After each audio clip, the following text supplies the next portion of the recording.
জয় শ্রীকৃষ্ণ। আমি সোনালি গপ্পসপ্পর ব্লগে আপনাদেরকে জানাই অনেক অনেক ভালোবাসা। আজ সকালে মা একটু তাড়াতাড়ি উঠে পুজো সেরে নিচ্ছে, কারণ আজ আমরা সবাই মিলে দোকানে যাব। দোকানে পুজো তো, আর এখানে গুড়িয়া তার প্রিয় আঙ্কেলের জন্য ওয়েট করছিল। এই যে কালকে যে জিনিসগুলো আমরা গুছিয়ে রেখেছিলাম, সেই জিনিসগুলোই এখন গাড়িতে তোলা হচ্ছে। আজ ওর গাড়িতেই দোকানে যাব। গুড়িয়াও কেমন হেল্প করছে দেখুন। এখানে মা প্রায় রেডি হয়ে গেছে। চলুন আমরা সবাই এবার বেরিয়ে যাই। একবারে কি আর জিনিসগুলো নিয়ে যাওয়া যায়? অতগুলো জিনিস দুবার তিনবার তো নিতে লাগেই। ওর আঙ্কেল আবার ওকে একটা টুপি দিয়েছে, সেই টুপিটা মাথায় পরেই ও বেরোবে। ওই যে ওখানে গাড়ি ওয়েট করছে। পলাশ এখন আমাদের সাথে যাবে না, ও যাবে, একটু দেরি হবে। ওর বাড়িতে কিছুটা কাজ আছে, বললো তোমরা যাও, আমি কাজটা সেরে বেরোবো। গাড়িতে মা বসে আছে। এবার গুড়িয়াও উঠে যাবে। রাস্তা থেকে শুধু দিভাইয়ের বাড়ির সামনে একটু দাঁড়িয়ে দিভাইকে তুলে নেব। এই যে এসেও গেছে দিভাইয়ের বাড়িতে। দিভাই এখানে দাঁড়িয়েই ছিল। চলুন এবার দুগ্গা দুগ্গা বলে রওনা দিই দোকানের উদ্দেশ্যে। আজ একজনকে খুব মিস করছি জানেন, সে হলো দিভাইয়ের মেয়ে গুড্ডু। আমার মেয়ের থেকে 1 বছরের ছোট। দুটিতে মিলে যেমন খুনসুটি তেমন ভালোবাসা। আজকে যদি ওকে সব থেকে বেশি কেউ মিস করে থাকে, সে হলো আমার মেয়ে গুড়িয়াই।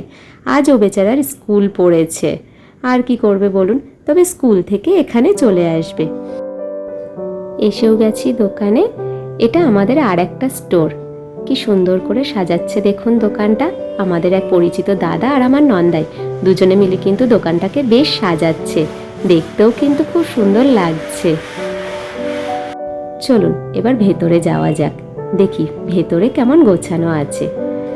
বুলটি দিয়ে আর সোহিনী মিলে দোকানটাকে বেশ সুন্দর করে গুছিয়ে রেখেছে, যাতে আমরা তাড়াতাড়ি গিয়ে পুজোর জোগাড় করতে পারি। এখানে বসে সবাই মিলে এখানে কাজ করছে। বুলটি দি, দিভাই, সোহিনী, আমি, পল্টুদা, মা সবাই মিলে পুজোর জোগাড়েই ব্যস্ত হয়ে পড়েছি। আমি এখানে ফল কাটতে বসছি।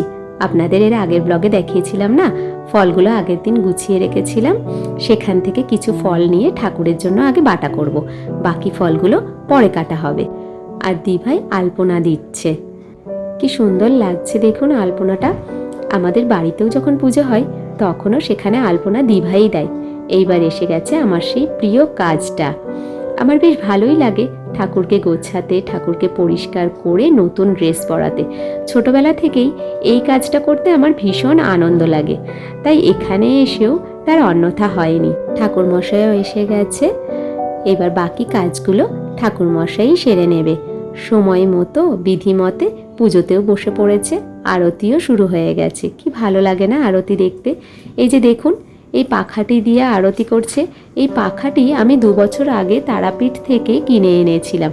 ওখানে খুব সুন্দর সুন্দর জিনিস পাওয়া যায় ঠাকুর ঘরের, আপনারা তো জানেনই। তো এই পাখাটা দেখে আর লোভ সামলাতে পারলাম না। ভাবলাম আরতির সময় তো পাখা লাগেই, তাই এই পাখাটাও যদি থাকে বেশ ভালোই হয়। আমি যখনই তারাপীঠে যাই তখনই ছোট হোক বা বড় কিছু না কিছু ঠাকুর ঘরের জিনিস কিনে আনি। মানে সবকটা দোকানে এত সুন্দর সুন্দর ঠাকুর ঘরের জিনিস পাওয়া যায়, দেখে আর লোভ সামলানো যায় না জানেন।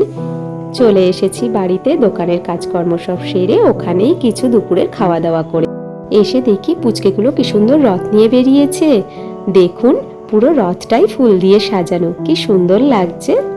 যাই হোক, আজকের গল্পটা তাহলে এখানেই শেষ করছি। আসবো আবার পরের একটি ব্লগে একটা নতুন গল্প নিয়ে। টাটা।